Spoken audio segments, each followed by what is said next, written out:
El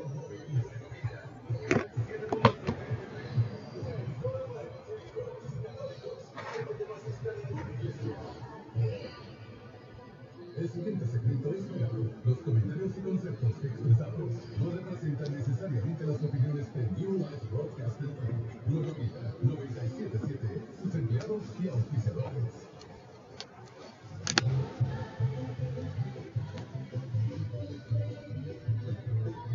Enseñando las Escrituras en su contexto legal y hebraico. La salvación por gracia y la obediencia hay bendición.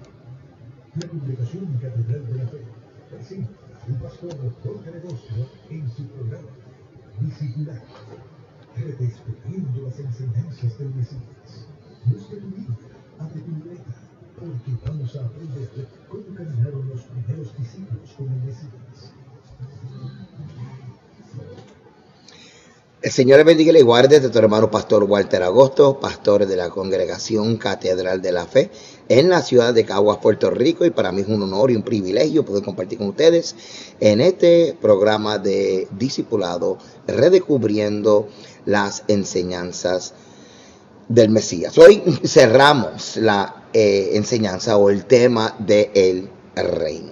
Quiero hacer la aclaración, ¿verdad? Dos cosas importantes. Número uno, no hemos enseñado todo lo que hay que enseñar y aprender acerca de este tema.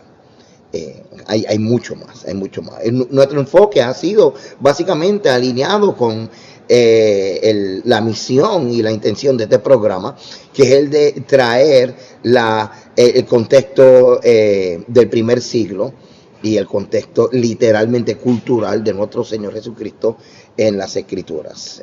Así que definitivamente hay más que enseñar acerca del tema del reino. De hecho, la parte, si pudiéramos decir así, escatológica, y no lo tocamos, pero sí les prometo que en un futuro, pues, poder entonces completar, ¿verdad? Y con más información este tema, pero simplemente quería traer lo que literalmente es nuestra asignación en este programa, traer el entendimiento hebraico para que cuando usted lea el Nuevo Testamento, usted literalmente pueda leer el Testamento en contexto, ¿ok?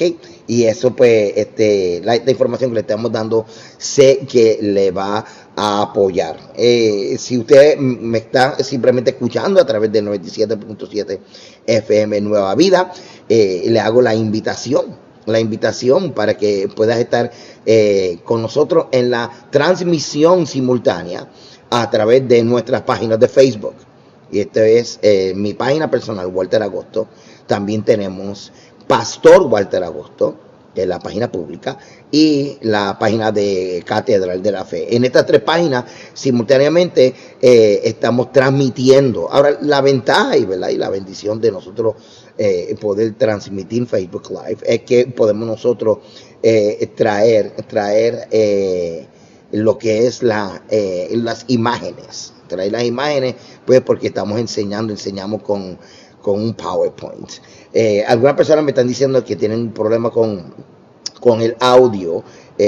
Posiblemente sea una que otra persona, pero si me están escuchando bien, especialmente los que me están viendo a través de Facebook, pues confírmenme de que me están escuchando bien, ¿ok? Pero posiblemente sea eso, posiblemente sea la computadora de algunos de nuestros hermanos.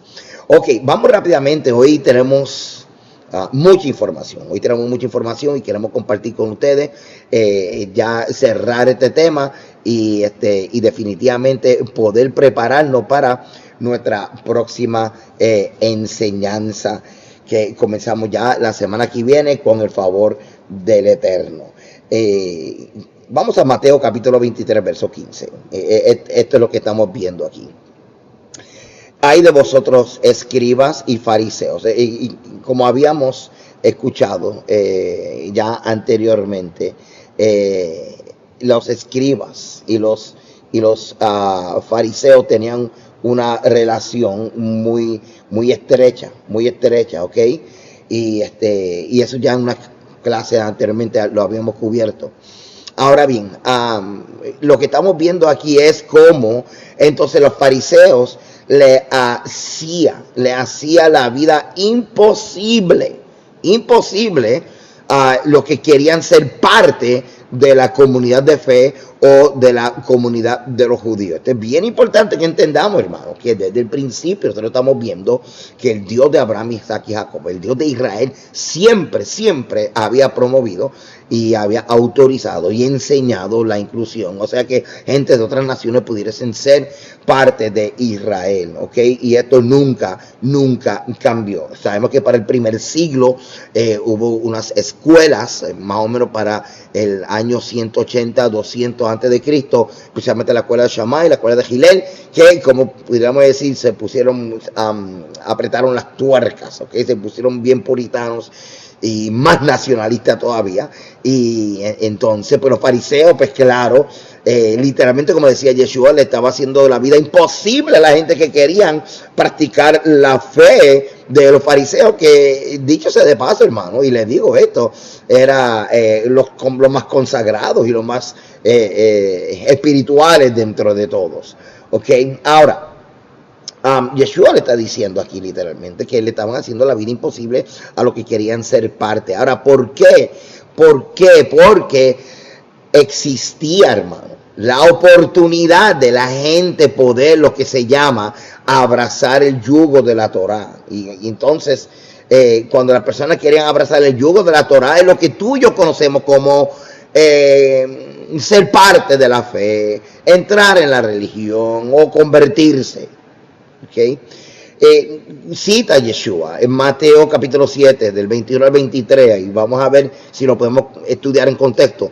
No todo el que me dice Señor, Señor entrará en el reino de los cielos, sino el que hace la voluntad de mi Padre que está en los cielos. Ahora acuérdese bien que la frase en los cielos como el reino de los cielos, el reino del cielo, se usaba en el primer siglo no para indicar lugar o ubicación, sino sustituyendo el nombre de el Eterno, o de Hashem, o de Yud-Heh-Vav y Yahweh, ¿ok? Porque ellos tenían un código, si pudiéramos decir así, de santidad dentro de lo que es la pronunciación del nombre de Dios, ¿ok? De hecho, hasta escribirlo, no lo escribían completo por respetar la santidad del nombre. Y eso es lo que llamaban la santidad del nombre, the holiness of the name. Y por eso que entonces estamos viendo que sustituían el reino de Dios por reino de los cielos. Acuérdate que en el primer siglo la nomenclatura religiosa nos enseña que reino de los cielos es igual que reino de Dios, es lo mismo. Así que no hagan estudios de que reino de los cielos es un lugar y reino de Dios era pues la doctrina, porque no, era lo mismo, Esto es bien importante que lo entendamos. Ok, entonces dice, muchos me dirán en aquel día, Señor, Señor, no profetizamos en tu nombre, y en tu nombre no echamos fuera demonios, y en tu nombre no hicimos muchos milagros. Entonces les declararé, jamás os conocí, apartado de mí, los que practican la iniquidad. Y sabemos que iniquidad, lo que se llama anomía, que lo que quiere decir es sin ley. Entonces, Yeshua lo que está diciendo es, mira, ustedes que me están invocando, pero no quieren someterse a la obediencia a los mandamientos. Te lo voy a decir de otra forma, alineado con lo que hemos estado enseñando en todos estos martes del tema el yugo del Mesías. Ustedes me dicen Señor, pero ustedes no asumen la responsabilidad sobre sus hombros de tener el yugo del Mesías, el yugo de su rabino, o la responsabilidad de vivir como su rabino, de vivir y de enseñar la interpretación de su rabino, de darle continuidad el mensaje de Yeshua. Por eso que tú y yo evangelizamos, por eso que tú y yo predicamos, estamos dándole continuidad a la misión de Cristo. Él mismo lo dijo, que fuéramos a evangelizar y que Él estaría con nosotros hasta la consumación de los tiempos. Eso es parte de lo que se llama llevar el yugo de Cristo, el yugo del Mesías, que comparado con el yugo de los fariseos, que estaba lleno de un montón de lo que se llama en hebreo tajanot y halajá, que son costumbres y son reformas que ellos añadían a la palabra del Señor, que no eran literalmente los mandamientos, aunque nuestro Señor Jesucristo los respetaba hasta que ellos ponían sus reformas y su añadidura por encima de la Torah. Ahora, bien importante que entendamos que la gente sí querían aceptar el yugo o la responsabilidad de compartir la fe de Israel, pero entonces los fariseos le hacían la vida imposible a la gente, añadiéndole más carga. Y esto es lo que Yeshua le estaba diciendo literalmente en Mateo capítulo 23, verso 15. Por el otro lado y por el otro extremo, pues aquellos que invocaron el nombre del Señor, pero no querían llevar la responsabilidad de vivir estos mandamientos, pues entonces Yeshua les decía, pues mira, apártense de mí, porque ustedes no quieren nada que ver con la responsabilidad de obedecer los mandamientos, ¿ok? Ahora, los judíos enseñaban que cuando una persona confesaba el Señor es nuestro Dios, solo el Señor, y esto es Deuteronomio capítulo 6, que es lo que se llama el Shema, o la declaración de fe de que solamente adorarán a un solo Dios. Una vez que esa persona confesaba eso, lo que está diciendo es, yo quiero asumir la responsabilidad de obedecer los mandamientos y de ser un discípulo del rabino fulano y de tal, en este caso de nuestro Señor Jesucristo, de Yeshua HaMashiach. ¿Okay? Esto es bien importante. Ahora, ambos sabios del primer siglo, como los rabinos y como nuestro Señor Jesucristo, Yeshua HaMashiach, literalmente hablaron de que el reino de Dios estaba enraizado en la confesión de su autoridad y en el hacer su voluntad. O sea que al comenzar su expresión, la intención de seguir los mandamientos con una confesión, como lo que tú y yo hacemos cuando nos convertimos a Cristo, y lo mismo se hacía en el primer siglo, hermano. Ellos confesaban su intención de llevar el yugo o la responsabilidad de vivir vidas de obediencia y vivir con el rabino fulano y tal, como había un grupo que vivía con Juan, otro grupo que vivía con nuestro Señor Jesucristo, con Yeshua. Ahora, bien importante esto, hermano, bien importante. Cuando tú y yo aceptamos al Señor, ¿te acuerdas que cuando aceptamos al Señor y que nos leyeron Romanos capítulo 10, verso 8 en adelante, que dice más, ¿qué dice? Acerca de ti está la palabra en tu boca y en tu corazón. Esta es la palabra de fe que predicamos, ¿te acuerdan? Que si confesares con tu boca que Jesús es el Señor y creyeres en tu corazón que Dios lo levantó de entre los muertos, serás salvo. Ahora, ¿quién escribió esto? Esto lo escribió el apóstol Pablo. ¿Qué estaba pensando Pablo cuando escribió esto? ¿Qué estaba pensando Pablo cuando escribió esto? En otras palabras, ¿cuál es el contexto de Romanos capítulo 10, que es la porción de la carta de Pablo que utilizamos cuando alguien quiere aceptar al Señor? ¿Okay? El contexto de Romanos capítulo 10 es Deuteronomio 30. ¿Ok? Así que escuche bien esto, por favor. Porque cuando tú y yo aceptamos a Cristo, cuando tú y yo aceptamos al Señor, acuérdese bien, Pablo escribió Romanos capítulo 10, más que dice cerca de ti está la palabra en tu boca y en tu corazón. Esta es la palabra de fe que predicamos, que si confesar con tu boca que Jesús es el Señor. ¿Ok? ¿Te acuerdas? Ok. Ahora, tienes que ponerte a pensar qué era lo que había en la mente, qué había en la mente de Pablo cuando Pablo está escribiendo estas líneas.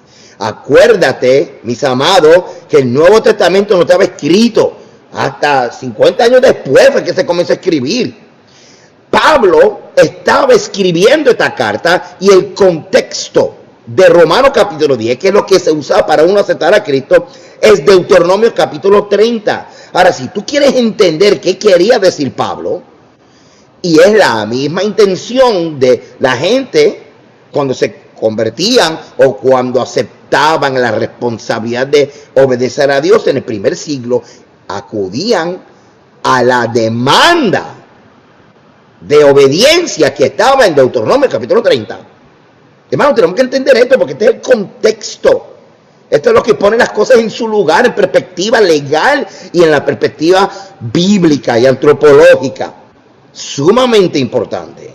Ahora, sucederá que cuando hubieren venido sobre ti todas estas cosas, la bendición y la maldición que he puesto delante de ti, y te arrepintieres en medio de todas las naciones, donde te hubiera arrojado Yahweh tu Dios, y te convirtieres a Yahweh tu Dios, y obedecieres a su voz, conforme a todo lo que yo te mando hoy, tú, tus hijos, con todo tu corazón, con toda tu alma. ¿Ves? Estamos viendo la palabra en el verso 2, convertir, que es regresar a Dios. ¿Okay? Así que ya estamos confirmando que cuando hacemos el llamado de conversión, usando Romanos capítulo 10, entendemos que entonces el contexto es Deuteronomio capítulo 30. Claro que sí, pero seguimos leyendo y dice en el verso 11, porque este mandamiento que yo te ordeno no es demasiado difícil para ti, ni está lejos de ti. Y entonces así sigue todo el capítulo 30 y usted en su casa lea completo ese capítulo 30. ¿Por qué es importante entender esto? Porque el contexto de Romanos capítulo 10, 8 a 9, que es la parte de la carta de Pablo que se utiliza para que la gente acepte a Cristo, es Deuteronomio 30. Ahora, ¿de qué estamos hablando? ¿Por qué esto es importante? Porque en el primer siglo, hermano, lo que te acabo de enseñar, Yeshua confronta a los fariseos y los escribas. Y le dice literalmente, esto lo vimos en el capítulo 23 de Mateo: ay de vosotros, escribas y fariseos hipócritas, porque recorréis mar y tierra para hacer un prosélito, y una vez hecho, le hacéis 2 veces más hijos del infierno que vosotros. Porque en el primer siglo había gente que hacía estas conversiones. Ahora, ¿cuál es el contexto de conversión del primer siglo? Tenemos que entenderlo porque es el contexto de conversión que estamos viendo en Romanos capítulo 10. Pablo está hablando en el contexto de conversión, en el término, hermano, de aceptar el yugo del Mesías. Por eso es que entonces vemos en Mateo 27, Yeshua diciendo: ¿por qué me dice Señor, Señor, y no hace lo que yo digo? Así que estamos viendo literalmente los dos extremos. Estamos viendo los fariseos poniendo carga de más. Entonces estamos viendo otra gente confesando su intención de llevar el yugo, o sea, confesando su intención de ser discípulos de Yeshua, o de responsabilizarse por llevar en forma pública el nombre del Eterno, porque aceptan llevar los mandamientos. Y Yeshua está diciendo: mira, pues si tú no vas a obedecer, ¿para qué estás invocando? O sea, lo estás haciendo mal y estás perdiendo tu tiempo. ¿Ok? Bien importante, el contexto de Romanos capítulo 10, versos 8 a 9, mis hermanos, lo encontramos en Deuteronomio capítulo 30, del 10 al 16. Y es una declaración legal de obediencia a los estatutos y mandamientos del Eterno. Bien importante esto, bien importante. Ahora, continuamos. Hechos capítulo 1, verso 4 en adelante. Estamos cerrando este tema del reino. Estando juntos, les mandó que no se fueran de Jerusalén, sino que esperasen la promesa del Padre, la cual les dijo: oísteis de mí.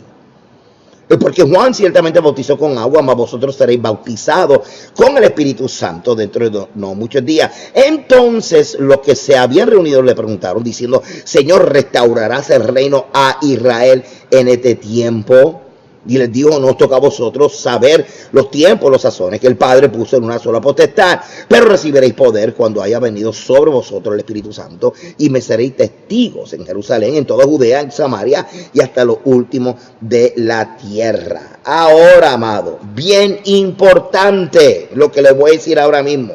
Están preguntando, Hechos capítulo 1, verso 6, ¿vas a restaurar el reino? Una vez más, hermano, estamos viendo la agenda de la restauración del reino en la misión del Mesías. Esto ya lo enseñamos, pero viste, hermano, aún Yeshua ascendiendo a los cielos, después de estar 40 días después de su resurrección, los discípulos siguen con esto en su mente, porque parte de la expectativa mesiánica del primer siglo era la restauración del reino. Ahora, parte de la restauración del reino es que Israel, o las 10 tribus que estaban regadas por todas las naciones, regresaran. Y estamos viendo entonces que muchos de los fariseos le estaban haciendo la vida imposible a muchos que estaban regresando.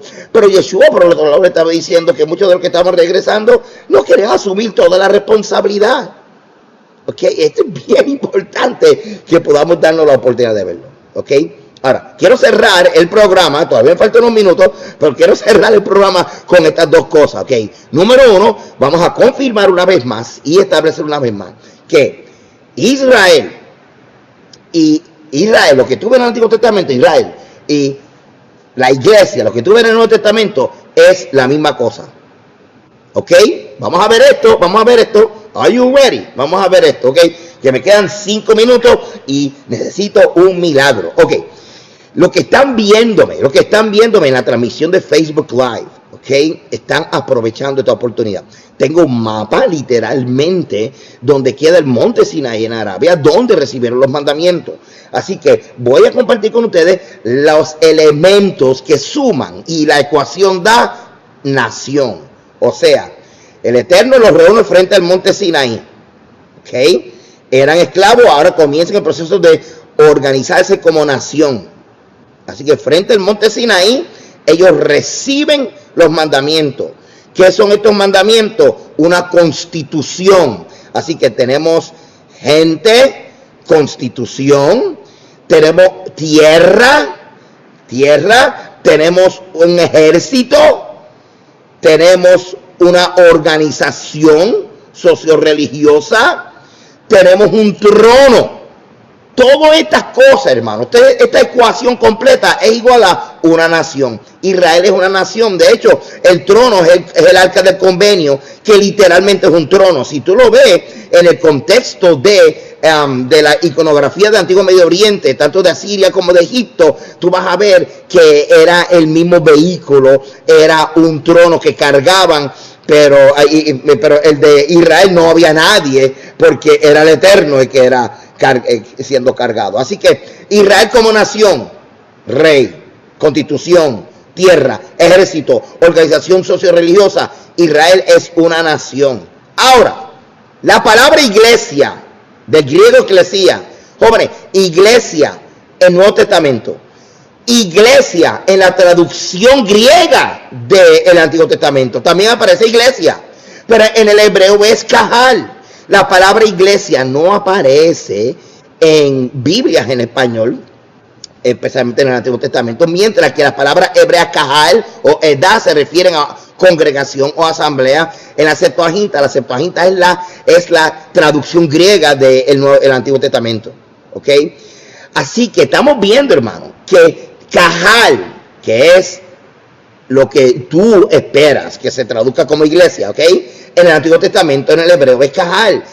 En el Nuevo Testamento está como iglesia, eclesia, pero cuando la Biblia se traduce por primera vez del hebreo al griego, se usó la palabra iglesia o eclesia, entendiéndose que kahal e iglesia es lo mismo. Jóvenes, los mismos que estaban frente al Sinaí recibiendo los mandamientos, esa es la iglesia. Los mismos que estaban en Hechos capítulo 2, esa es la iglesia. La iglesia es Israel, lo que se llama el reino. Y esto es bien importante, hermano, que podamos definir esto. Porque el Eterno, Dios está restaurando la iglesia, está restaurando el reino, está restaurando su pueblo, está restaurando Israel, está restaurando la asamblea. Acabo de decir un montón de sinónimos ahí, ¿ok? Y esto es bien importante que lo veamos así, que tú no veas Israel aparte y la iglesia aparte, sino es un solo pueblo, un solo Dios, un solo bautismo, un solo Señor, ¿ok? Bueno, amado, se me acabó el tiempo y créeme, tengo más información aquí, ¿ok? Pero siempre sacamos la oportunidad para seguir enseñándoles. Ahora, ¿cuál va a ser nuestro próximo tema? El próximo tema que vamos a estar enseñando, hermano, va a ser las fiestas del Señor. Revelan el pasado, revelan el Mesías y revelan el futuro. Esto comenzamos el 20 de agosto, comenzamos con las fiestas del Señor. ¿Y por qué vamos a comenzar este tema? Lo vamos a comenzar, hermano, porque, escuche bien, porque el 31 de agosto, al caer el sol, comienza una temporada de 40 días que todo Israel, por todo el mundo, le llaman los días de hacer arrepentimiento, de hacer introspección y regresar a Dios. Es bien profético, hermano, todos estos tiempos, y lo vamos a estar enseñando. Así que quédate conmigo todos estos martes Y ora por nosotros, hermano. Ayúdanos también con sus ofrendas para mantener este programa y para estar con todos ustedes, hermano. Todos los martes enseñando, redescubriendo las enseñanzas del Mesías. Definitivamente tenemos que estudiar el contexto. Así que, amado, gracias por estar con nosotros. Acuérdate que la salvación es por gracia y en la obediencia hay bendición. Shalom.